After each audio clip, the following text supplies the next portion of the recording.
Good morning class 9th।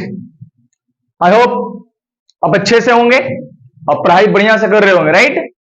तो हम लोग ग्रेविटेशन चैप्टर को कर रहे हैं, है ना। पिछले वीडियो में हम लोग ग्रेविटेशन को कंप्लीट किया था, उसके फॉर्मूला को समझा था, क्वेश्चंस को समझा था और केपलर लॉ को समझा था, राइट। तो अब हमारी बारी है कि ग्रेविटेशन में जो न्यूटन साहब जो सोच पाए थे कि फोर्स का फॉर्मूला जो होता है G m1m2 by r square, वो r स्क्वायर कैसे सोच पाए थे। अरे बात समझ में। अब मन लगा के आप पढ़ रहे होंगे, आपके पास है ना खूब टाइम है, खूब समय है, बढ़िया से पढ़िए, खूब मन लगा के पढ़िए और स्कोर कीजिए बढ़िया, राइट। तो आज हम अपने सिलेबस को आगे लेकर बढ़ते हैं, ठीक है। चलिए, तो ग्रेविटेशन और ग्रेविटेशन में जो हम पढ़ा था बालक कि ये समझा था कि फोर्स का जो फॉर्मूला है gravitation G m1m2 by r square, वो ये 1/r² कैसे सोच पाए थे वो। तो हम ये प्रूफ करने जा रहे हैं कि how did Newton guess the inverse square rule. अरे बात समझ, मतलब proof of F relation 1/r²। ये कैसे हुआ था, तो न्यूटन साहब कैसे सोचे थे समझते हैं थोड़ा। तो न्यूटन साहब जो केपलर बताए थे ना कि जो सन के अराउंड प्लैनेट किस ऑर्बिटर पे घूमते हैं, इलिप्टिकल ऑर्बिटर पे, सर्कुलर नहीं था। तो न्यूटन साहब उस इलिप्टिकल पाथ को सर्कुलर मान के चले हैं और तब इस बात को प्रूफ कर पाए हैं। अरे बात समझ।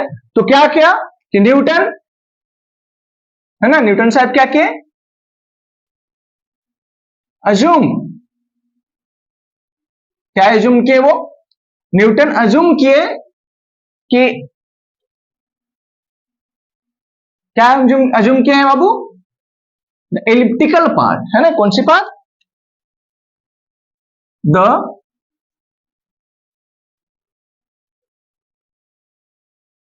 Path as a circular path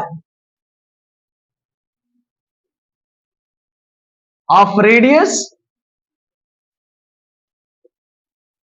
are mean.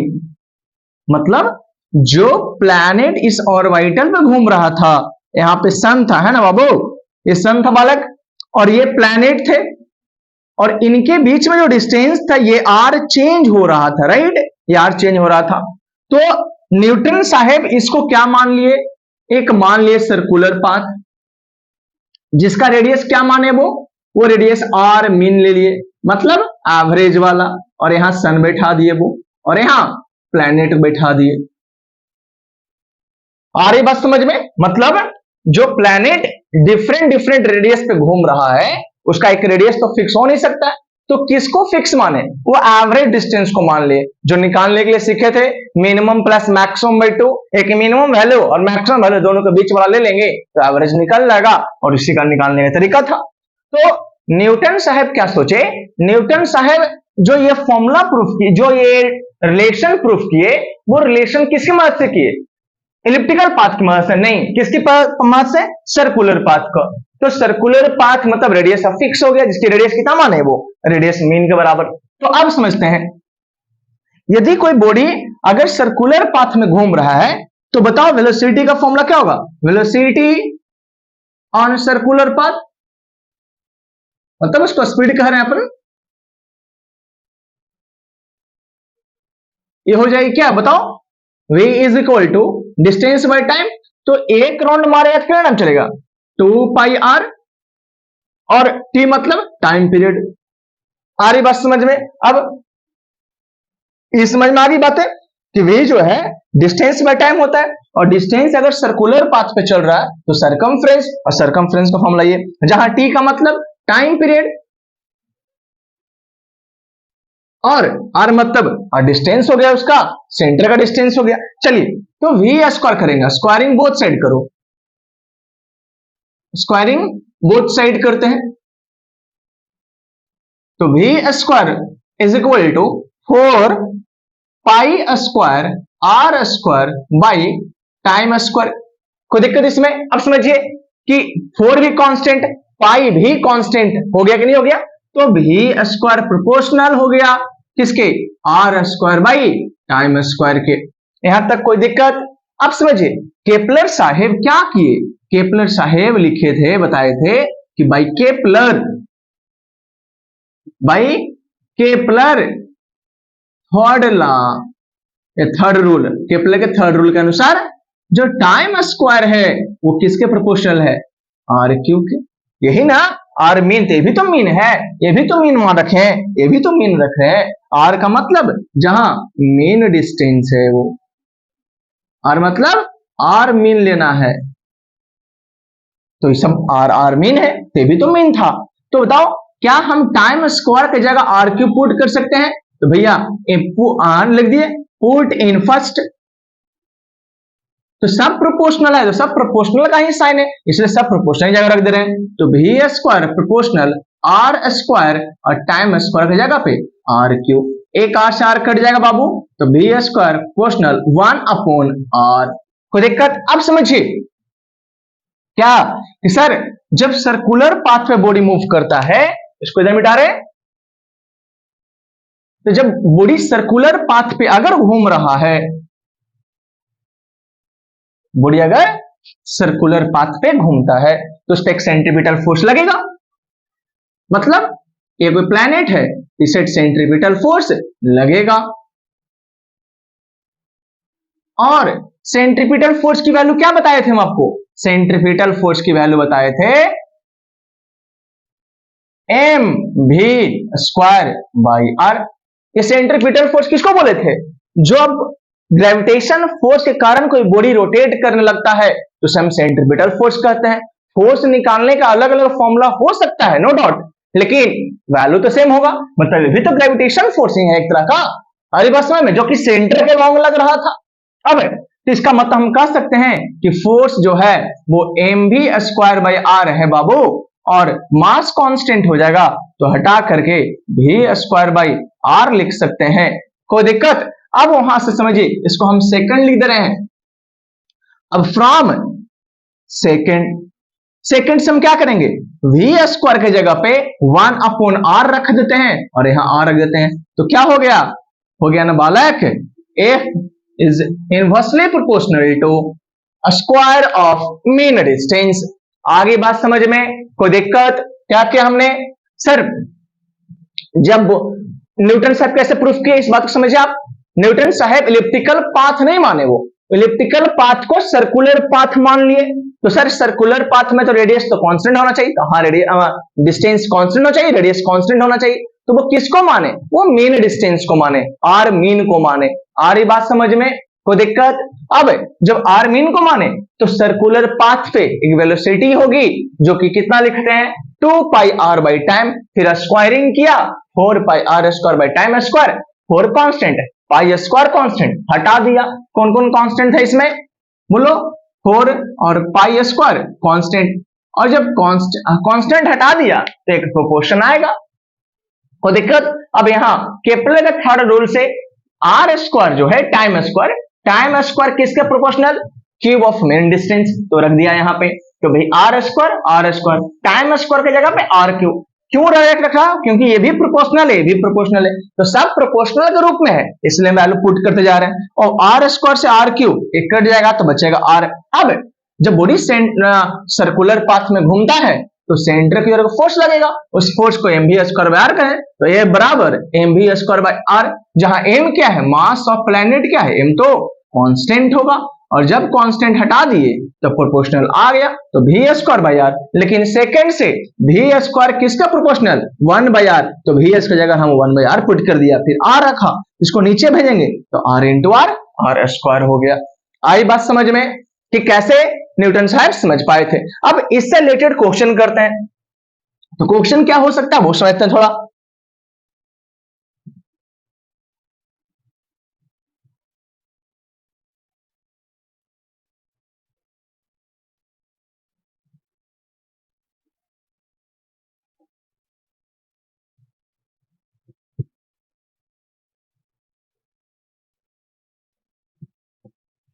चलिए अब क्वेश्चन को समझते हैं। क्वेश्चन क्या है कि कितना चेंजिंग होगा, है ना, तो मान लीजिए, समझते हैं, है ना, what factor, by what factor, है ना,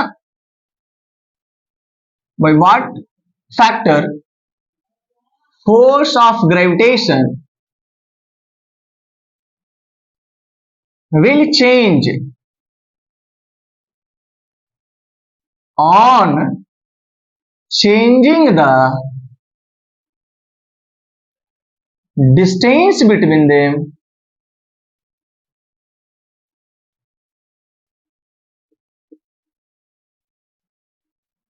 क्या करना है, by changing the distance between them, between the two object twice, हमने डिस्टेंस को दुगना कर दिया, object twice, without changing the mass. मतलब समझ में आया, कोई दो ऑब्जेक्ट है, इनके बीच का डिस्टेंस r मान लो, सेंटर का डिस्टेंस, जहां इसका मास m1, इसका मास m2। अब इनके बीच में जो फोर्स लगेगा वो होगा क्या, जी m1 m2 by R square. लेकिन क्या कहा, अब इनके बीच का डिस्टेंस 2r कर देना है। तो फर्स्ट ओरिजिनल जो डिस्टेंस है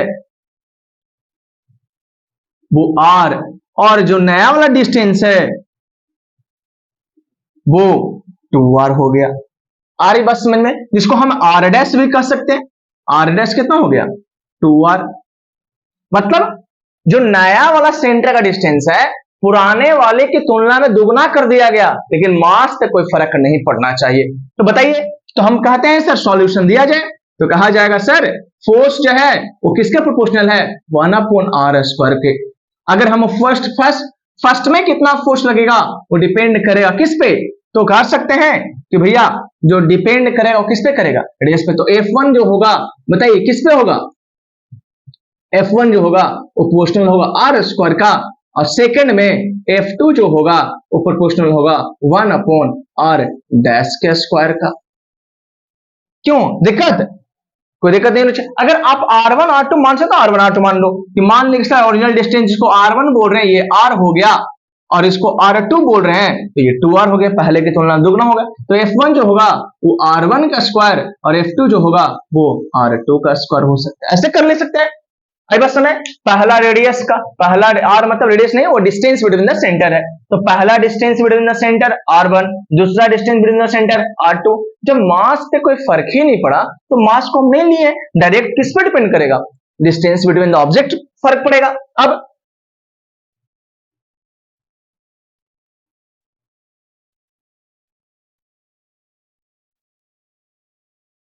चलिए, तो अब आगे पढ़ते हैं इसको।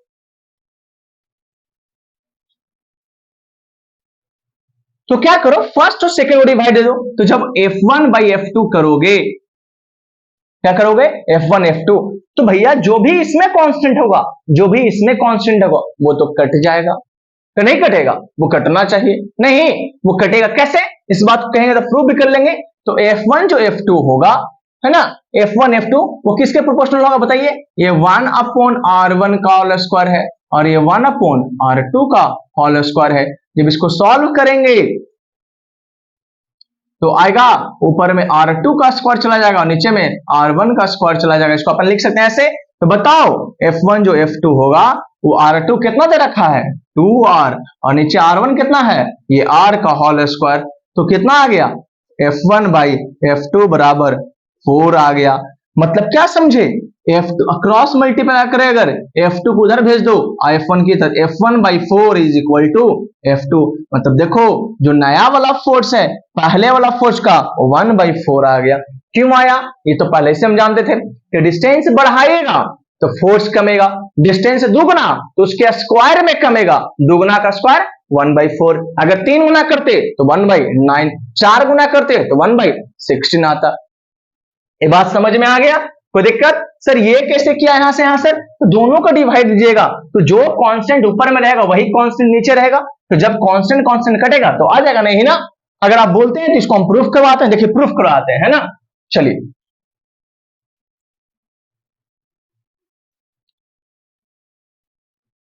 जिसको आप लिख सकते हो, क्या लिख सकते हो, इफेक्ट ऑफ, किसका effect,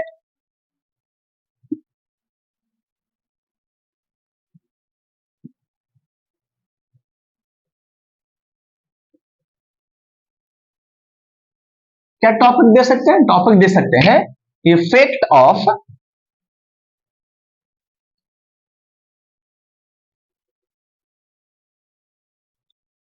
of changing distance, effect of force है ना, effect of force on changing distance, on changing distance between them without changing in mass, मतलब मास में चेंज नहीं करना है, मतलब समझिए एक m1 है और इधर m2 है, इसके बीच में डिस्टेंस मान लो कि r है, दूसरा कंडीशन में m1 मास है, इधर भी m2 मास है, लेकिन अब डिस्टेंस क्या हो जाएगा, यहाँ पे r1 तो यहाँ पे r2 मान लिया, आई बस में, तो जो F1 फोर्स होगा वो G m1 m2 by r1 का स्क्वायर, फर्स्ट F2 जो होगा G m1 m2 मास तो सेम रहेगा, ये r2 का स्क्वायर, और डिवाइड दीजिए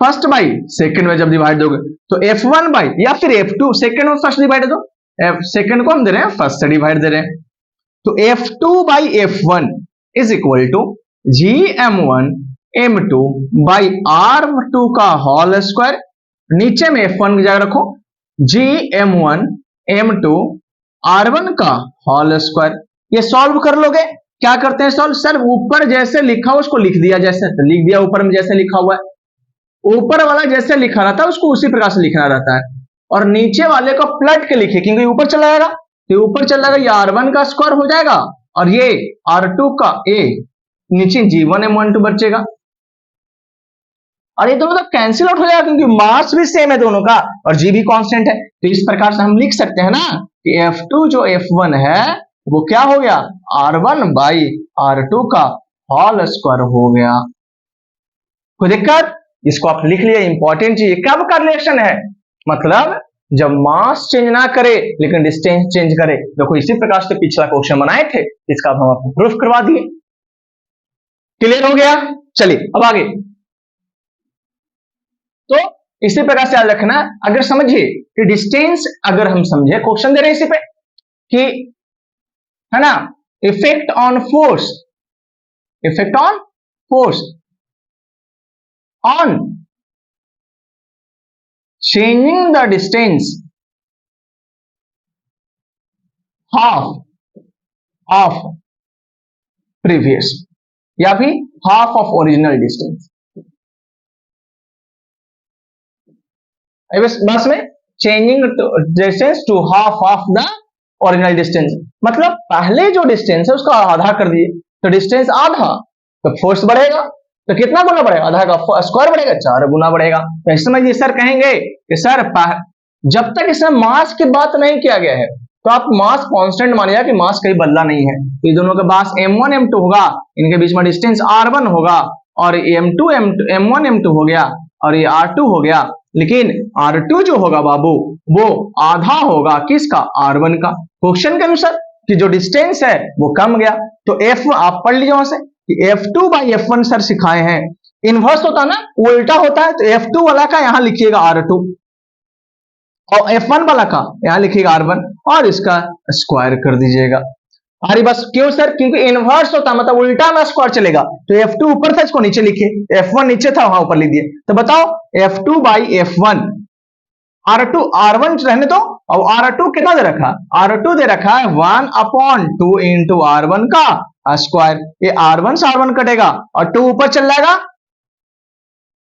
तो 2 ऊपर जाएगा तो 2 का स्क्वायर लिख देते हैं इसको, भाई नीचे तो 1 ही होगा, तो 2 का स्क्वायर तो 4, तो देखो कह सकते हैं कि F1 को उधर भेज दीजिए, 2 का स्क्वायर 4 गुने F1, मतलब जो नया वाला फोर्स है वो पुराने वाला का 4 गुना हो गया, क्या गुना हो गया, 4 गुना, आई बात समझ में कि नहीं आ रही है, आई होप समझ में आ रहा होगा आपको, चलिए बहुत बढ़िया, अब हम आगे ग्रेविटी पढ़ते हैं,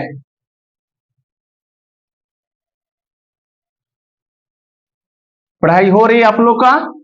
मन लगा के पढ़िए। कंटिन्यूटी जिन बच्चों में रहेगा वही बच्चे सक्सेस करेंगे, इस बात को मान लीजिए। आपका आप कितना पढ़ने में स्मार्ट हो वो ठीक है, अच्छी बात है, अगर आप स्मार्ट हैं तो उससे भी ज्यादा क्या मैटर करता है, उससे भी ज्यादा मैटर करता है, उससे भी ज्यादा कि आप कितना कंटिन्यू है पढ़ाई को लेकर के। ये नहीं कि आज पढ़े कल नहीं, कल पढ़े परसों नहीं। और अगर आप फिजिक्स क्लास कर रहे हैं तो फिजिक्स का क्लास अगर कर रहे हैं तो कैसे पता चलेगा कि आप सीख रहे हैं नहीं सीख रहे हैं? तो न्यूमेरिकल, जिन बच्चों का न्यूमेरिकल बनना शुरू हो गया वही एक तरीका है समझने का कि आपको फिजिक्स समझ में आने लगा। थ्योरी समझने से कुछ नहीं होने वाला है, थ्योरी आप पूरा समझते हो लेकिन न्यूमेरिकल आपसे क्वेश्चन बनता ही नहीं। तो अगर आप सोचते हैं कि हमारा फिजिक्स अच्छा है नहीं है, जज करना चाहते हैं, तो फिजिक्स का कोई भी कंसेप्ट क्लियर तब माना जाएगा जब उस कंसेप्ट से रिलेटेड क्वेश्चंस आप कर लेते हैं। यदि आप क्वेश्चन नहीं कर पा रहे हैं तो भैया हम नहीं मानेंगे कि आपका कंसेप्ट क्लियर है। आ रही बात समझ में?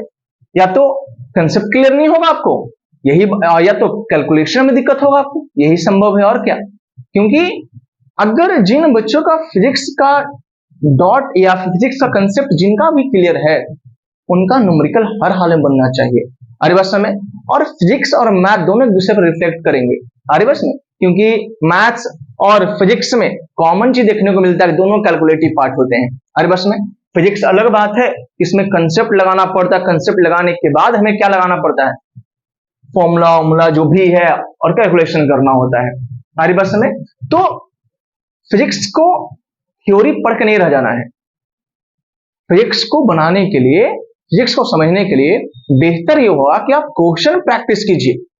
कोई भी साइड बुक ले लीजिए, जहां तहां से क्वेश्चन बनाइए और बनाने के बाद तब लगेगा कि आप कुछ सीख रहे हैं फिजिक्स में। ठीक है, तो ये ग्रेविटेशन आज तक कंप्लीट हुआ, लेकिन अभी और शुरू करते हैं ग्रेविटेशन का सेकेंड पार्ट, जिसका नाम है ग्रेविटी। क्या नाम है? ग्रेविटी। ये क्या है ग्रेविटी? तो ग्रेविटी भी एक ग्रेविटेशन है, लेकिन ये ग्रेविटेशन फोर्स किसके द्वारा लगाया जाएगा? बाय अर्थ। तो लिख सकते हैं gravitation force acting between earth and object.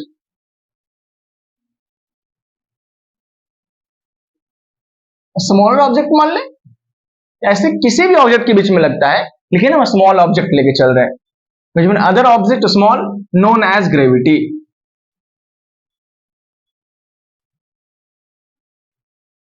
या फिर और द फोर्स, भास्कराचार्य के अनुसार उन्हीं का नियम का पढ़ लेते हैं। क्या कहते हैं Bhaskaracharya? The force by which the earth pulls an object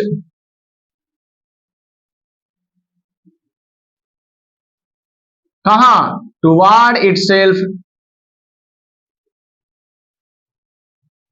known as, क्या कहते हैं इसको? known as gravity.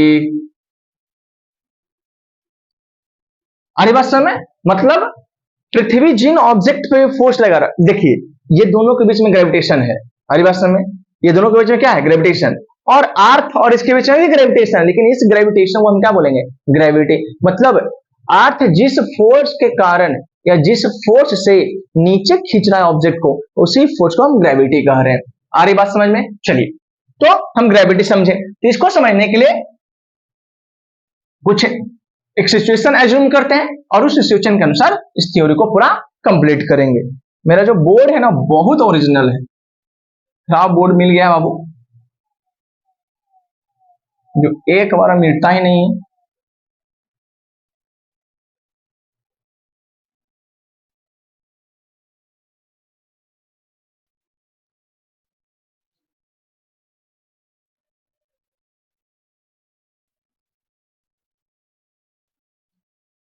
चलिए तो आगे अब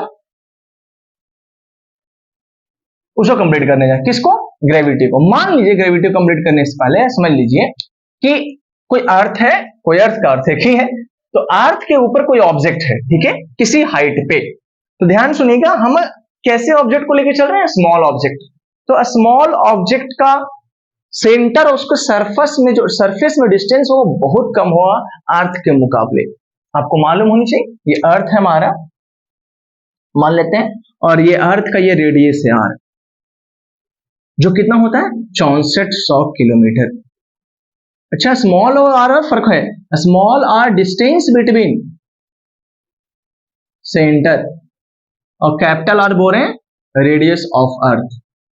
इस बात को ध्यान दीजिएगा, कहीं पे आर की जगह डी भी मिलेगा, उससे कोई फर्क नहीं है। आप आर, हमने आर लिख रखा है, मतलब डिस्टेंस बिटवीन सेंटर। अर्थ है, कोई अर्थ के सेंटर से H metre above, H metre above कोई एक ऑब्जेक्ट है, कितना metre above, H metre above कोई ऑब्जेक्ट है। हमारी बात समझ, मानिए देखिए यही मार्कर है, ये मार्कर जो एच मीटर एभव अर्थ के सरफेस से, कहां से, H from the earth surface, तो इस पे एक ग्रेविटेशन फोर्स लगेगा। तो एन ऑब्जेक्ट लिख सकते हैं, N object of mass, mass object क्या मान ले, एम जीरो मान ले, या फिर इसको क्या स्मॉल एम से ही मानते हैं, है ना। An object of mass M note, mass of object is at a height of h meter above earth surface, कितना सरफेस, अर्थ सरफेस। एक ऑब्जेक्ट जो है वो ग्राउंड से h मीटर एबव है, तो बाई फोर्स ऑफ ग्रेविटेशन, भाई gravitation लिख दो डायरेक्ट, उनके बीच में एक फोर्स लगेगा अर्थ हो उसके बीच में, तो फोर्स क्या लगेगा, एफ बराबर होता है G m1 m2 by R square, जहां आर क्या डिस्टेंस बिटवीन सेंटर, यहां पे आर क्या है, तो आर अगर देखो समझोगे तो आर तो यहां से यहां है, और ये कितना है टोटल एच, और इधर नीचे आर, तो एच प्लस आर को ही हम क्या बोलेंगे, इधर मिटा दें।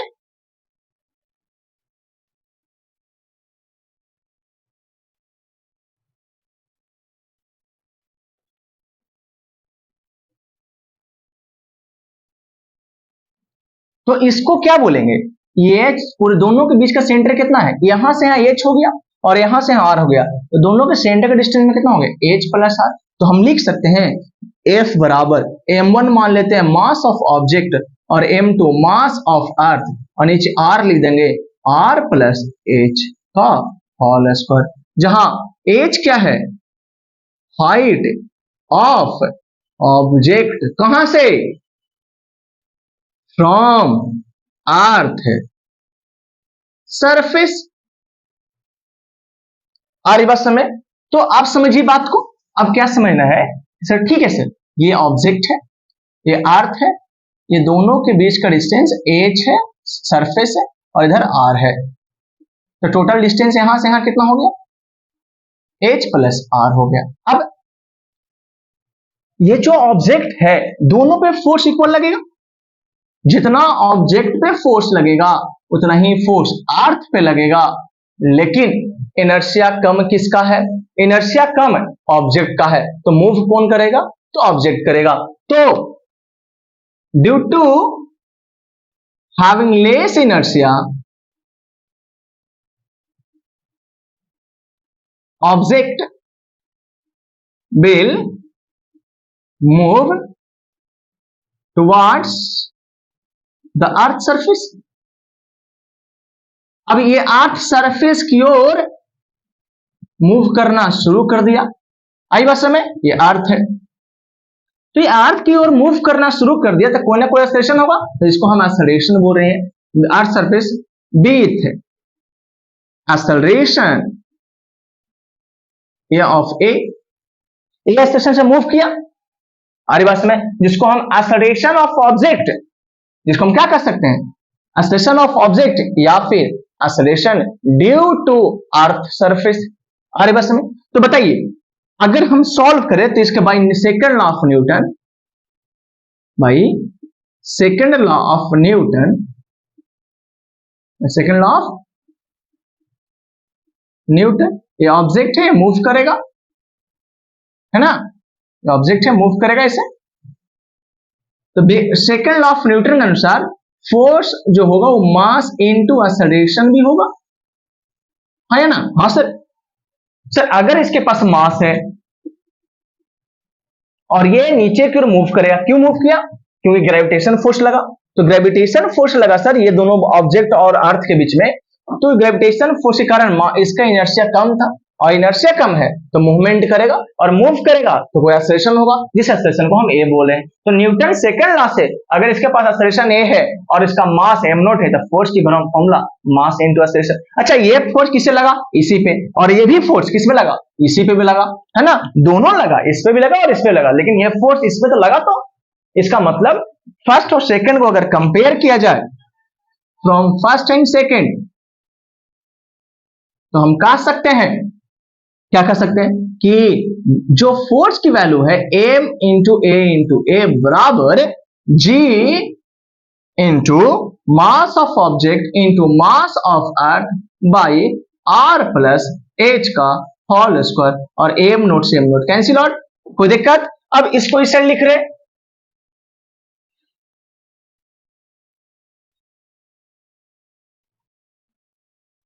तो इस साइड लिखो, क्या लिखेंगे?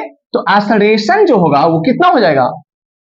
g into mass of earth by r plus h का होल स्क्वायर। अच्छा अब बताइए, जहां एम ई मतलब मास ऑफ अर्थ है, मास ऑफ अर्थ है, दूसरा h क्या है? r बताओ, r रेडियस ऑफ अर्थ है, और h क्या है? हाइट ऑफ ऑब्जेक्ट, कहां से? फ्रॉम अर्थ सरफेस से। अब एक चीज ध्यान देने की बात है कि सर ठीक है, इस ऑब्जेक्ट पे ग्रेविटेशन लगा, और ग्रेविटेशन लगने के कारण इसके पास एक्सेलरेशन आया, जिस एक्सेलरेशन को हम ए बोले, और सेकंड लॉ से फोर्स बराबर मास इनटू एक्सेलरेशन भी हम कर दिए। अब दोनों को इक्वेट कर दिए, तो जी m1 m2 by R square से m1 इंटू ए से कर दिए, m नोट इंटू ए से। अब कैंसिल आउट हो गया, तो एक्सेलरेशन की वैल्यू इतनी होगी। यहां से नोट करने की बात है, देखिए तो ये एक्सेलरेशन है क्या? जहां ए क्या है? ए मतलब acceleration of object, acceleration of object किसके कारण? ड्यू टू अर्थ, या फिर इसको ग्रेविटी आप कहते हैं, वो ग्रेविटी फोर्स के कारण। ग्रेविटी मतलब ये फोर्स एक्सेलरेशन क्यों आया? एक्सेलरेशन किसी फोर्स के कारण ना आता है। हाँ सर, तो ये कौन से फोर्स के कारण आया? तो ग्रेविटी फोर्स के कारण आया। इसे लिखते हैं acceleration of object due to gravity, या फिर simply acceleration due to gravity. मतलब ये जो एक्सेलरेशन आया, ऑब्जेक्ट का एक्सेलरेशन आया, वो किसके कारण? वो ग्रेविटी फोर्स के कारण आया, इसलिए ए को बोलते हैं एक्सेलरेशन ड्यू टू ग्रेविटी। अब एक चीज ध्यान दीजिए, तो जो एक्सेलरेशन ड्यू टू ग्रेविटी है, मतलब acceleration of an object due to gravity is independent of their mass। एक चीज ध्यान देने की बात है, फॉर्मूला देखिए जो आया है, जो उसमें देखिए ध्यान से, वो एक्सेलरेशन है किसका? इसी ऑब्जेक्ट का, ग्रेविटी इसी पे लगा, नीचे आया, लेकिन उसके एक्सेलरेशन में उसी का मास नहीं है। इसका मतलब किसी भी ऑब्जेक्ट का जो एक्सेलरेशन होता है ग्रेविटी के कारण, अर्थ के कारण, अर्थ के फोर्स जो ग्रेविटी है, उस ग्रेविटी के कारण किसी भी बॉडी का जो एक्सेलरेशन होगा वो इसके मास पे डिपेंड ही नहीं करेगा। मतलब मास कितना भी हो, दोनों पे ग्रेविटी इक्वल लगेगा, चाहे वो 2 किलो का, चाहे 20 किलो का, सबका एक्सेलरेशन की वैल्यू सेम होगी। किसके अनुसार? अब देख लिए फॉर्मूला के अनुसार। इसका मतलब, इसे मतलब कह सकते हैं कि two different mass of object will reach the ground in equal time and with same acceleration, या फिर विथ सेम एक्सेलरेशन तो होगा ही तब तो, बीच तक रन इक्वल टाइम, है ना, वेन, कब, ड्रॉप फ्रॉम इक्वल हाइट।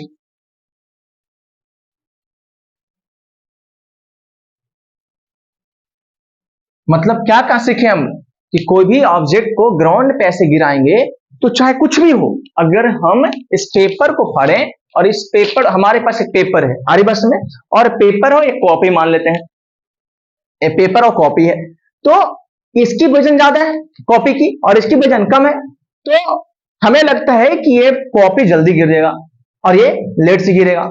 लेकिन साइंस इसको नहीं मानता है। साइंस क्यों नहीं मानता है? कहता है कि सर ये जब नीचे आ रहा है तो ये नीचे आ रहा है ग्रेविटी के कारण, और ग्रेविटी के कारण जो एक्सेलरेशन होता है वो ऑब्जेक्ट के मास पर डिपेंड ही नहीं करता, मतलब दोनों साथ साथ गिरना चाहिए, इसलिए तो लिखे। लेकिन अगर ऐसे गिराया जाए यहां से तो देखिएगा कि अलग अलग गिर रहा, कॉपी गिर गया लेकिन ये नहीं गिरा। ऐसा क्यों सर? ऐसा इसीलिए कि इसका मास कम होने का, इसका इनर्शिया कम हो गया। इसका इनर्शिया कम होने का मतलब कि जब इसका रेजिस्टेंस मिल रहा था तो इसके पास रेजिस्टेंस ज्यादा हो गया इसके लिए, इसलिए क्या हुआ, इसको फील हुआ ज्यादा। अरे बस है, मतलब इसको ज्यादा रेजिस्टेंस ऑफर हो गया, इसके पास इनर्शिया ज्यादा नहीं थी। लेकिन जब रेजिस्टेंस, एयर रेजिस्टेंस को खत्म करें, मतलब वैक्यूम की बात करें या फिर एक्सटर्नल जो रेजिस्टेंस इसको इग्नोर कर ले, तो देखिए दोनों पेज और कॉपी को साथ गिरा रहे हैं, दोनों साथ साथ गिरा। अब इसमें क्या हुआ कि दोनों साथ साथ गिरता, अगर सच में कॉपी की स्पीड ज्यादा होती तो ये पेपर को छोड़ के ये ऊपर रह जाता, लेकिन पेपर को छोड़ के ऊपर नहीं रहा, पेपर और कॉपी दोनों साथ साथ गिरा। इसका मतलब हम कह सकते हैं कि ऑब्जेक्ट का मास कुछ भी हो, दोनों जो है सेम टाइम में नीचे गिरेगा। आ रही बात समझ में? कोई दिक्कत? लेकिन ऐसे देखने को नहीं मिलता है क्योंकि एयर फ्रिक्शन है तो डिस्टर्ब कर देता है। लेकिन अगर फ्री छोड़ दिया जाए, वैक्यूम की बात करें या फिर एयर रेजिस्टेंस को इग्नोर करें या इसको एक्सेंस लें, तो दोनों के दोनों साथ साथ गिरेगा। आ रही बात समझ में? चलिए, तो आप यही समझे, हमने समझा क्या कि सर एक ऑब्जेक्ट है और एक नीचे अर्थ है, ये दोनों के बीच में ग्रेविटेशनल फोर्स लगेगा, इसी ग्रेविटेशनल फोर्स को हम ग्रेविटी कह रहे हैं। आ रही बात समझ? अब इसका ऑब्जेक्ट का जो मास है वो कम है, किसके कंपेयर में? एज कंपेयर टू अर्थ, तो इनर्शिया कम, तो इसी का मूवमेंट हुआ। अब ये अर्थ के टुवर्ड्स मूव करने लगा, तो मूव करेगा तो कोई ना कोई एक्सेलरेशन होगा, उसी एक्सेलरेशन को ए बोले। ए मतलब एक्सेलरेशन ऑफ ऑब्जेक्ट। ये एक्सेलरेशन क्यों आया? ग्रेविटी फोर्स के कारण, इसलिए इसको एक्सेलरेशन ड्यू टू ग्रेविटी भी बोला जाता है। तो दोनों को हम कंपेयर कर दिए, फोर्स बराबर मास इंटू एक्सेलरेशन या फिर फोर्स बराबर G m1 m2 by R square. m object of mass, object of mass से कैंसिल आउट, तो acceleration G M E R plus H का होल स्क्वायर। एम ई मतलब mass of earth, earth मतलब R मतलब radius of earth, H मतलब height of object from earth surface, earth के surface से कितना ऊपर से गिराया गया है। तो ए मतलब acceleration of object due to earth, और ग्रेविटी हम बोल रहे हैं, तो acceleration of object due to gravity जो ए है, ए ये क्या है? इंडिपेंडेंट है, किसके? ऑब्जेक्ट के मास से। आ रही बात समझ में? मतलब कोई भी कितना मास का ऑब्जेक्ट क्यों ना हो, दोनों का एक्सेलरेशन सेम होगा, दोनों का time of reaching the ground same होगा यदि इक्वल डिस्टेंस से, इक्वल हाइट से ड्रॉप किया जाए, गिराया जाए। ये पूरी बात समझ में आ गया? तो चलिए अब आगे बढ़ते हैं।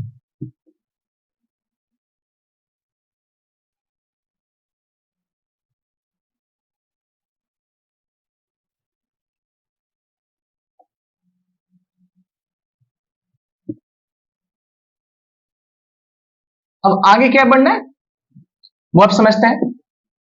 तो हमारा जो एनसीईआरटी कहता है वो एनसीईआरटी के अनुसार हमें इतना नहीं पढ़ना है। एनसीईआरटी के अनुसार बाबू हमें एनसीईआरटी के अनुसार कुछ इसमें एक्सेप्शन लेके चलना है, मतलब कुछ एक लिमिट डाटा लेके चलना है। क्या चलना है ध्यान सुनिए। मतलब जो ए का जो वैल्यू है वो तो है ही इतना, कितना? G M E plus by R plus H का होल स्क्वायर। लेकिन केस फर्स्ट हम ले रहे हैं इसमें। केस फर्स्ट का मतलब हम वैसा हाइट लेंगे जो हाइट नेग्लिजिबल हो, मतलब एक्सेलरेशन ए कहां तक? At a negligible distance, uh at a negligible distance, और और एसेशन कहां, एसेशन एट ए नेग्लिजिबल डिस्टेंस और on earth surface. Negligible distance को ही अर्थ सरफेस मान के रखें, वरना अर्थ के सरफेस पे कोई होगा तो उसके पास एसेशन क्या होगा, एसेशन जीरो होगा। तो हम पढ़ते हैं कि acceleration due to gravity on earth surface का मतलब सरफेस पे कोई एसेलेरेशन होगा उसका नहीं होगा।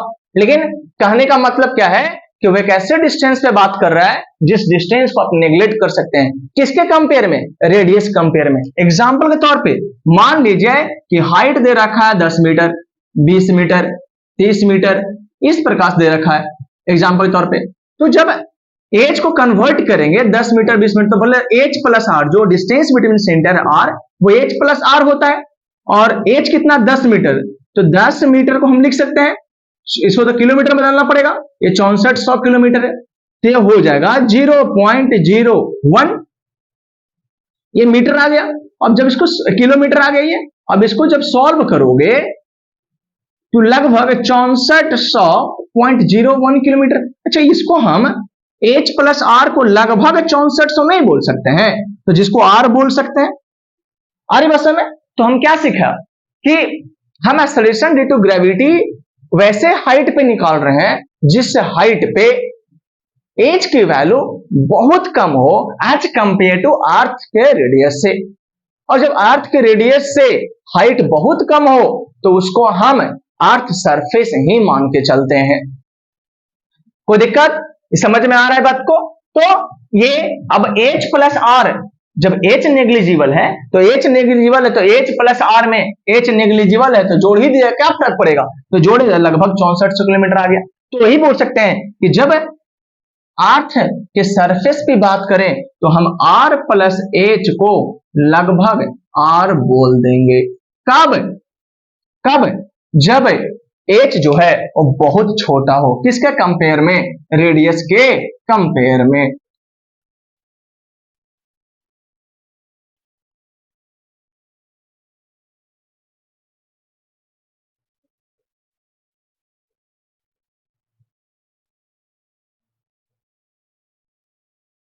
जैसे में मतलब ये कब होगा, ये बात समझते हैं। व्हेन, कब H जो है बहुत छोटा है R से, तो हम H प्लस R को लगभग R बोल देंगे। और नोट कर लेना है, व्हेन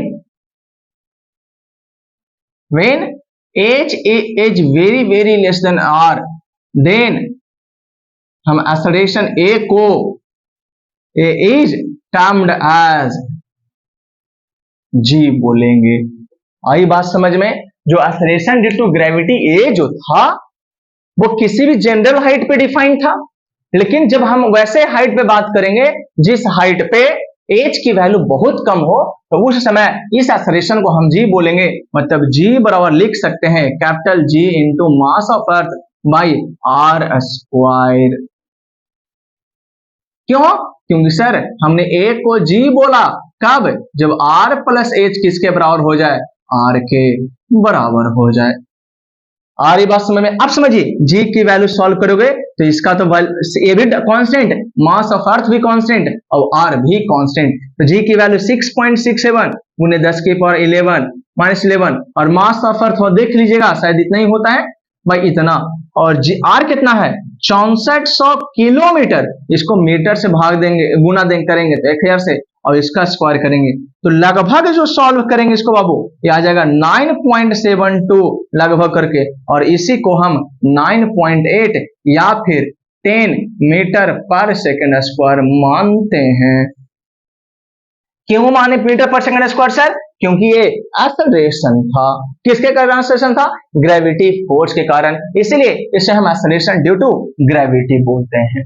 जी मतलब एक्सेलरेशन ड्यू टू ग्रेविटी कहां पे, on earth surface. Earth surface का मतलब एक ऐसी हाइट पे जो रेडियस के कंपेयर में क्या हो, छोटा हो, बहुत छोटा हो। एक बात समझ में आया? तो हम कैसे देखें कि जो एक्सेलरेशन का जो मेन फॉर्मूला था वो कहां से कहां बदल गया। अब किसी कारण से हमने एज को इग्नोर करके रखा है, ये जो क्या मान रखा है, इग्नोर करके माना, बहुत छोटा डिस्टेंस था। तो अब इस बात से जब सॉल्व किए, जी भी कांस्टेंट, मास ऑफ अर्थ भी कांस्टेंट और आर स्क्वायर भी कांस्टेंट, और इसलिए मानते हैं कि जी का जो वैल्यू वो कांस्टेंट होता है। इनफैक्ट ये माना गया है, रियल में नहीं होता है।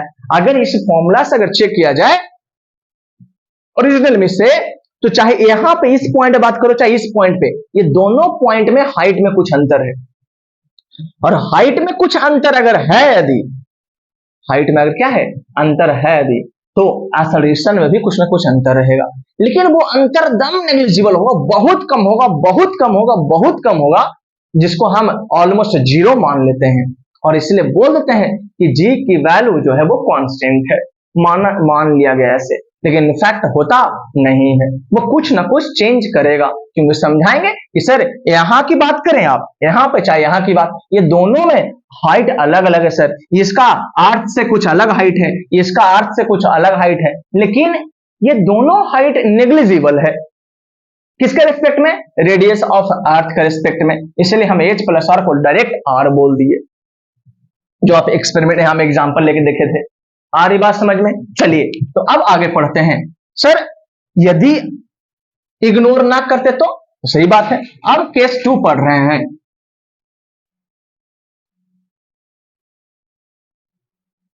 कौन सा केस पढ़ रहे हैं? केस 2 पढ़ रहे हैं। अब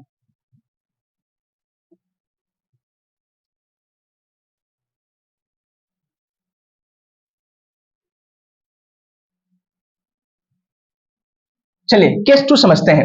अच्छा इससे एक चीज और ध्यान देना है हमको। क्या ध्यान देना है कि अगर जी का फॉर्मूला को आप देखिए तो उसको हम कुछ और उससे ध्यान दे सकते हैं। क्या ध्यान देना है वो समझिए। ये फर्स्ट है, तो जी बराबर जो आपको लिखे हैं बाबू, जी बराबर क्या लिखिए, जी बराबर G into mass of earth by R square, इसको क्रॉस मल्टीप्लाई कीजिए। क्या कीजिए इसको? Cross multiply. तो जब क्रॉस मल्टीप्लाई करें तो लिख सकते हैं जी इंटू मास ऑफ अर्थ को जी इंटू आर स्क्वायर। हाँ सर, तो इसको याद रखेंगे, इसको सेकंड बोल रहे हैं और काम देगा। अब केस सेकंड में जब एच जो है, when h is not negligible, जब h नेग्लिजिबल नहीं है, मतलब स्मॉल है, स्मॉल h इज स्मॉल है r से, बट नॉट नेग्लिजिबल, स्मॉल है बट क्या है, नेग्लिजिबल नहीं है, छोटा होगा लेकिन नेग्लिजिबल नहीं है, तब उस कंडीशन में हम a को g डैश बोलेंगे। a is termed as g dash. और ये बात में कब, जब h नेग्लिजिबल नहीं हो लेकिन छोटा हो। तो बताओ g डैश बराबर g into M E by R plus H का होल स्क्वायर आएगा, क्योंकि जो a था वो किस हाइट पे था, ये हाइट की वैल्यू है।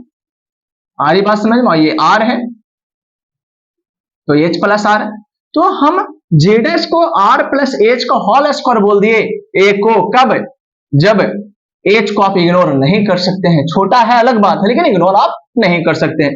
तो बताओ J इंटू मास ऑफ अर्थ को G इंटू आर स्क्वायर लिख सकते हैं, हाँ या नहीं? अब इस बात को ध्यान दीजिए, कैलकुलेशन पूरे है, इसको हम लिख सकते हैं, क्या से लिखा, हमने लिखा है J into M A by J into R square from second से। अब क्या करो, डिवाइड दो दोनों numerator denominator, divide by R square in numerator and denominator,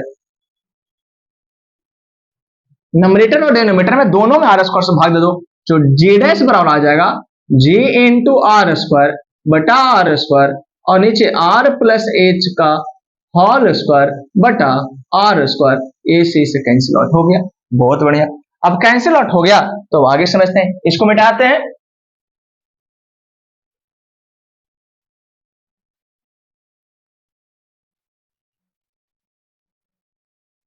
तो एनसीईआरटी जो है आपको केस सिर्फ फर्स्ट पढ़ाता है, हम आपको थोड़ा समझने के लिए और चीजें समझा दिए कि कैसे जी का वैल्यू है वो चेंज करेगा ग्राउंड से ऊपर जाएंगे तो, ठीक है। तो जी डैश बराबर ऊपर में हो गया जी और नीचे में हो गया R plus H by R का, तो इसको लिखेंगे R plus H by R का होल स्क्वायर। कोई दिक्कत? अब ध्यान सुनिए, A plus B by C है तो इसको हम लिख सकते हैं ए बट्टा सी प्लस बी बट्टा सी। देखो एलसीएम लो तो सी आएगा तो ए प्लस बी। ठीक उसी प्रकार से हम इसको लिख सकते हैं R by R plus H by R का होल स्क्वायर। एच से एच कैंसिल आउट हो गया, तो जी डैश बराबर G into 1 plus H by R का होल स्क्वायर। अब ऊपर भेजेंगे इसको, जी डैश बराबर जी इंटू, ये ऊपर भेजते हैं तो 1 प्लस एच बाई आर की पावर -2, ये हो गया। कब? जब एच नेग्लिजिबल नहीं है। और एक चीज और ध्यान से, ये आप नहीं जानते लेकिन सीख लीजिएगा, जब बाइनोमियल थ्योरम एक टॉपिक है क्लास 11th में, इसको पढ़ना है। आप याद करो या नहीं करो, आपको समझा दे रहे हैं बस, आप इतना ही से काम चल जाएगा आपका। बाइनोमियल थ्योरम 1 प्लस एक्स की पावर अगर n है, उसको 1 प्लस एन एक्स लिखेंगे। कब? when x is less than 1, x से ढेर छोटा हुआ तो इसी कारण से बताओ हम g डैश को लिख सकते हैं g into 1 plus -2h by R. क्यों सर? तो देखिए, क्योंकि h जो है वो छोटा है r से, तो h बाई आर भी तो x से छोटा होगा, और इसीलिए जब x की वैल्यू 1 से छोटा हो, ढेर छोटा हो, तो पावर को मल्टीप्लाई करते हैं, इसलिए हम इस पावर को इसमें मल्टीप्लाई कर दिए। कोई दिक्कत? समझ आया? तो केस 1 और केस 2 जी और जी डैश कैसे चेंज किया वो समझे। आप समझिए और चीजें। सर हम क्या पढ़ा रहे हैं सर, थोड़ा सा ध्यान दीजिएगा, आपको सब कुछ समझ में आ जाएगा। चलिए, तो हम दो चीज सीखे हैं बाबू। पहला, अगर अर्थ पे बात करें तो ए को हम जी बोलेगा, जी बराबर G into mass of earth by R का स्क्वायर। एक ये, और जी डैश का फॉर्मूला पढ़ा, कैपिटल ये small G into 1 minus 2h by R सीखा। ये कैसे कैलकुलेशन किया? जब x की वैल्यू बहुत छोटा हो तो हम इसको गुना कर सकते हैं, ये थ्योरम है बाइनोमियल थ्योरम, उसके अनुसार, और इसके कर दिया। और नहीं तो आपको इससे भी काम चलेगा, कोई दिक्कत से परेशानी नहीं, तो हम कर सकते हैं। ध्यान सुनिएगा, तो जैसे सुनिएगा ध्यान से, h बढ़ेगा यदि, ध्यान सुनिए, h क्या करे? बढ़ाएं, तो h बढ़ाएंगे तो 2h बाई आर की वैल्यू भी बढ़ेगी, क्योंकि दोनों तो कांस्टेंट है। आ रही बात समझ? अब इसकी वैल्यू बढ़ेगी तो एक में से बढ़ाने, एक में से 1 है, 1 में से घटाने वाली वैल्यू बढ़ते जा रही है, तो ये घटेगी ना ओवरऑल। या समझिए, एग्जांपल के तौर पे आप समझिए कि पहले 1 में से 0.1 घटाएं तो हमें 0.9 मिलेगा, 1 माइनस 0.2 करे तो 0.8 हुआ, 1 माइनस 0.3 करे ये 0.7 हो। मतलब जब ये वैल्यू बढ़ रहा है तो ये वैल्यू घट रहा है। देखो, नहीं, हम एक में से घटाने वाला की वैल्यू बढ़ा रहे हैं, ये बढ़ते जा रहा था, वैल्यू घट जा रहा है। उसी प्रकार से एक में से इसकी वैल्यू जब बढ़ते जाएगी तो ओवरऑल वैल्यू घटेगा। मतलब कह सकते हैं कि 1 माइनस 2h बाई आर की वैल्यू भी घट जाएगी, और इस प्रकार से जी डैश की वैल्यू घटेगी, है ना? इसका मतलब as we move away from earth surface, earth surface आप ऊपर जाते हैं, the value of G decreases. क्या करता है? डिक्रीज करता है। आ रही बात समझ में? और एक चीज और ध्यान, नोट देना ध्यान से, value of G also decreases,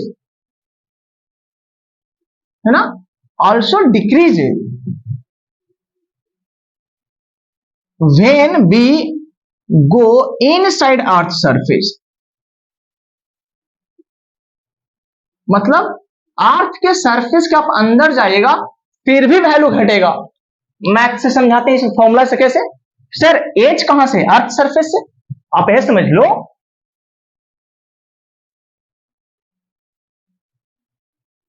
H क्या है? h तो डिस्टेंस है, कहां से डिस्टेंस है, अर्थ के सरफेस से, तो ठीक है, जब h डिस्टेंस है अर्थ सरफेस, तो आप समझिए कि ये अर्थ है, ऐसा समझ लो, तो ये अर्थ है बाबू।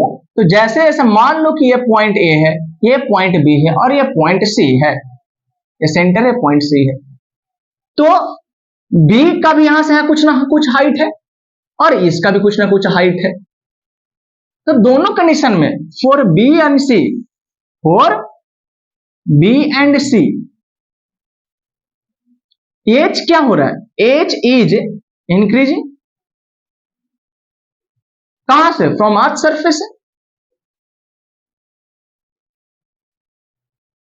अर्थ के सरफेस से एच क्या बढ़ा ही ना, चाहे ऊपर जाओ, ये समझिए ये पॉइंट है, इस पॉइंट से ऊपर जाइए तो यो हाइट बढ़ा और इस पॉइंट से नीचे आई तो यो हाइट बढ़ रहा है। अरे सर एज का मतलब सेपरेशन, एज का मतलब separation from the earth surface, earth surface आप कितना दूर जा रहे हैं, तो ऊपर भी गए तो यो एच बढ़ा, नीचे आए तो ऊपर भी एच बढ़ा, और दोनों कंडीशन में चाहे ऊपर जाओ चाहे नीचे आओ एच बढ़ेगा तो आपका जी का वैल्यू घटेगा, तो एच इंक्रीजिंग, इसीलिए एक्सेलरेशन ड्यू टू बी भी छोटा होगा एक्सेलरेशन ड्यू टू ए से, अब एक्सेलरेशन ड्यू टू सी भी छोटा होगा, किससे, एक्सेलरेशन ड्यू टू ए कितना होगा, ये तो जी होगा जो कि जी के बराबर है, और एक्सेलरेशन ड्यू टू किसके, ए से के बराबर जी के बराबर है, मतलब आप अर्थ सरफेस के ऊपर जाओगे फिर भी एक्सेलरेशन की वैल्यू घटेगी, और नीचे जाइए फिर भी एक्सेलरेशन की वैल्यू घटेगी। इसका और कंसेप्ट क्या है सर, नीचे जाते हैं तो क्यों घटता है सर, तो नीचे जब जाते हैं तो मास ऑफ अर्थ जो है ना वो घट जाता है, नहीं जैसे मान लीजिए कि यहाँ है तो आप यहाँ आ गए, तो आप जो ग्रेविटेशन फोर्स जो लगेगा वो इसी मास के कारण लगेगा ना, ये सब मास तो नहीं लगेगा, जैसे इस पॉइंट पे अब यही ना अर्थ बचा आपके लिए, तो मास कम गया तो ग्रेविटेशन फोर्स की वैल्यू घट गई और फोर्स घट गई तो एक्सेलरेशन की वैल्यू घट गई, दूसरा रीजन ये भी है।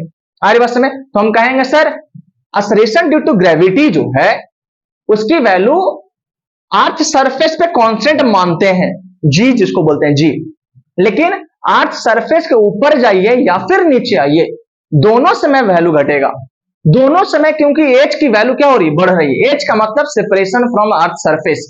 आगे बस में जैसे एच देख रहे हो यहां से भाई एच बढ़ा, यहां से भी एच बढ़ा, एच है क्या, एच है सेपरेशन, कहां से, अर्थ के सरफेस से, और ये भी कह सकते हैं या तो कि सर जब अंदर जाते हैं तो अर्थ छोटा ना हो गया, मान के चलिए हमारे लिए सरफेस छोटा ना हो गया तो मास छोटा ना हो गया और मास कम गया तो ग्रेविटेशन फोर्स की वैल्यू भी कम गई, क्लियर। अब समझते हैं, और इवन जो जी की वैल्यू है वो भी कांस्टेंट नहीं है बाबू, कैसे वो समझते हैं आप,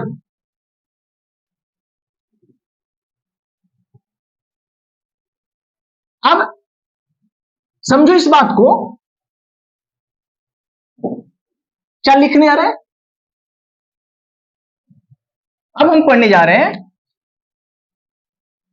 कि variation of G on earth surface, earth के सरफेस पे भी जी की वैल्यू वेरी करती है, क्यों करती है, ऊपर तो करेगी ही करे, ऊपर गए तो वैल्यू घटेगा, नीचे आए तो घटेगा ही घटेगा, और अर्थ सरफेस में घटता है सर, क्यों, तो सर आप तो कांस्टेंट बोले जी की वैल्यू 9.8, वो कांस्टेंट नहीं है, एक एवरेज वैल्यू है, आ रही बात समझ में, वो क्यों नहीं है एवरेज, क्यों नहीं कांस्टेंट है, क्योंकि भैया हमारा अर्थ सरफेस ही क्या है, अर्थ सरफेस ही पूरे के पूरे स्फीयर नहीं है, हमारा जो अर्थ है, रीजन क्या है, reason our earth is not perfect square, perfect और क्या स्फीयर, तो अर्थ कुछ इस प्रकार से है मान लो, तो ये इक्वेटर है और ये पोल है, ये सेंटर मान लेते हैं अर्थ का, तो ये जो रेडियस ऑफ इक्वेटर और रेडियस ऑफ पोल है ये दोनों में अंतर है, नहीं है, जो रेडियस ऑफ पोल है वो छोटा है रेडियस ऑफ इक्वेटर का, और इसी कारण से डिस्टेंस जिसका कम गया उस पर ग्रेविटी की वैल्यू ज्यादा हो जाएगी, ऐसा क्यों, ये पोल और ये इक्वेटर, तो पोल की ग्रेविटी की एक्सेलरेशन की वैल्यू ज्यादा और इक्वेटर का कम, क्योंकि सर अभी ना पढ़ा कि जो जी होता है वो m अपॉन आर स्क्वायर, तो जी को लिख सकते हैं 1/r² है, क्योंकि जी इंटू मास ऑफ अर्थ तो कांस्टेंट हो गया। तो उसी प्रकार से डिस्टेंस बढ़ा, तो डिस्टेंस बढ़ा तो फोर्स ऑफ ग्रेविटेशन कमा, तो फोर्स ऑफ ग्रेविटेशन कमा तो एक्सेलरेशन की वैल्यू कमेगी। अर्थ सरफेस बात कर रहे हैं। और पोल की बात करें तो पोल पे डिस्टेंस कमा, और डिस्टेंस कमा तो फोर्स की वैल्यू बढ़ी, और फोर्स बढ़ी तो एक्सेलरेशन की वैल्यू बढ़ेगी। तो आप समझे आज कि कैसे जी का वैल्यू हर जगह चेंज करता है। हमारी बात समझ में। पहली बात तो हमने समझा कि जी की वैल्यू कैसे निकाला गया।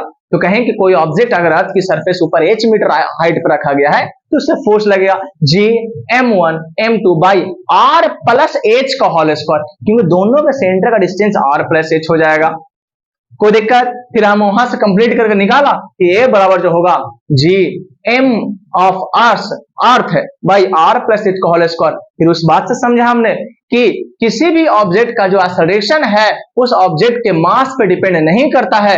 मतलब अगर किसी सेम हाइट से दो ऑब्जेक्ट को गिराएं, चाहे मास कुछ भी हो, तो अगर मास कुछ भी हो फिर भी दोनों का दोनों ऑब्जेक्ट एक साथ गिरेगा, लेकिन हमारे डेली लाइफ में देखने को नहीं मिलता है। क्यों? क्योंकि वहां पे फ्रिक्शन मिलता देखने को मिलता है। कौन सा फ्रिक्शन? एयर फ्रिक्शन, जिसको आप ड्रैग कहते हैं। ड्रैग। आ रही बात समझ में? फिर एक्सेलरेशन की वैल्यू हम दो केस में निकाला। एक्सेलरेशन ड्यू टू ग्रेविटी, एक अर्थ सरफेस पे, एक अर्थ सरफेस के एबव और अंदर। जब अर्थ सरफेस की बात करें तो उस एक्सेलरेशन ड्यू टू ग्रेविटी को ए को अपन जी बोलते हैं, जिसकी वैल्यू 9.8 आती है। उसमें भी उस जी की वैल्यू जब वो कांस्टेंट नहीं अर्थ सरफेस पे, क्यों नहीं कांस्टेंट है? क्योंकि हमारा अर्थ सरफेस ही स्फीयर नहीं है परफेक्ट। तो जहां तहां कम डिस्टेंस है, तो जहां ज्यादा डिस्टेंस होगा वहां पे ग्रेविटेशन फोर्स की वैल्यू कमेगी, और ग्रेविटेशन फोर्स की वैल्यू कम गई मतलब एक्सेलरेशन की वैल्यू कम गई। अरे बस में मतलब पोल की डिस्टेंस कम गई तो पोल की ग्रेविटेशनल फोर्स ज्यादा, और पोल पे जी की वैल्यू भी ज्यादा। क्लियर हो गया? अब अर्थ के सरफेस से ऊपर जाओगे तो जीडेस पढ़ा है उसके लिए, और जीडेस समझे हम कि कैसे अर्थ के सरफेस से ऊपर जाओगे तो जी की वैल्यू घटती है, और अर्थ सरफेस से नीचे आओगे फिर भी जी की वैल्यू घटती है। आ रही बात समझ? इसको समझने के लिए बहुत तरीका है। आप ऐसे भी समझ सकते हो कि जी बराबर जो लिखे आप एक्सेलरेशन जी इंटू, वहां पर समझाया था आपको M E by R plus H का होल स्क्वायर। आप ऐसे भी समझ सकते हो नहीं कि जब एच बढ़ेगा, यहां समझ लीजिए, समरी कर लेते हैं।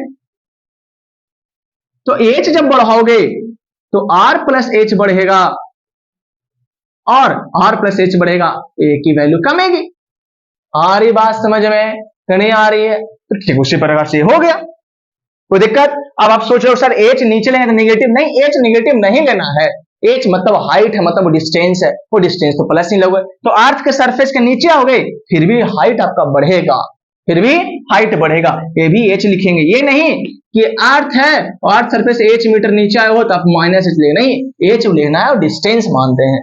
अरे डिस्टेंस है वो डिस्टेंस बिटवीन दो सेंटर के, distance between the earth centre के बीच में डिस्टेंस होता है, और एच कहां से? Distance from the earth surface. तो अर्थ सरफेस से ऊपर जाओ चाहे नीचे जाओ, एच की वैल्यू तो बढ़ेगी। आ रही बस में? इसलिए दोनों कंडीशन में एच की वैल्यू बढ़ती है और एक्सेलरेशन ड्यू टू ग्रेविटी की वैल्यू घटती है। ये थोड़ा टॉपिक कॉम्प्लिकेटेड था, लेकिन समझने की कोशिश कीजिएगा आप कि कैसे जे का वैल्यू हर जगह चेंज करता है। उम्मीद करते हैं आप कुछ समझ में आएगा। नहीं समझ में आएगा आप कमेंट में कीजिएगा, फिर उसको दोबारा कभी हम रिकैप करवा देंगे। मतलब इसको बार बार देखिए, समझ में आएगा। कोशिश कीजिए समझने का। थोड़ा कैलकुलेटिव पार्ट है, थोड़ा सा कॉम्प्लेक्स है, मान के चलते हैं, क्योंकि केस 1 और केस 2 दोनों केस लिया अपन, जिसमें एनसीईआरटी केस 1 सिर्फ लेता है। इसका मतलब हम केस 2 एक्स्ट्रा पढ़ाएं, हर एक्स्ट्रा पढ़ाएं सर वो, लेकिन आपको समझने के लिए चीजें समझ में आए कि कैसे acceleration due to gravity change होती है। आ रही बात समझ में? उसमें भी जी की वैल्यू जो वो भी कांस्टेंट नहीं है, लेकिन माना गया है।